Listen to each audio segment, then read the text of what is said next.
My first reaction was pure excitement. A Castle machine can significantly reduce labor costs, giving me more room and more time to connect with customers face-to-face.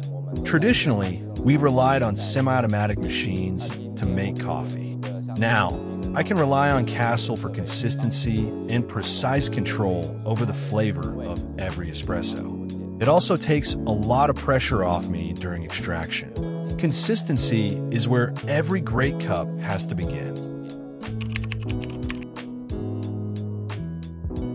I start by locking in a consistent coffee dose. Then I fine-tune the other settings, mainly the grind size.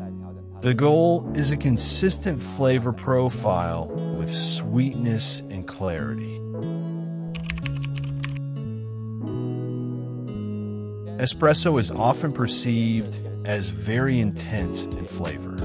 With this signature drink, I want to show the full flavor potential of espresso. With every sip, I want guests to experience espresso in harmony with the other ingredients.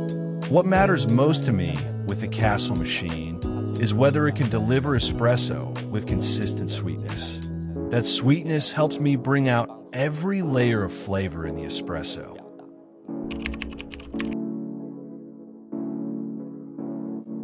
I once visited a coffee shop that was just 5 square meters. In that tiny space, they had 2 fully automatic coffee machines. That gave a barista more time. In a setting like that, I think this kind of setup can really help baristas. It makes it easier to share more of the story behind the product with customers. That's how I see it.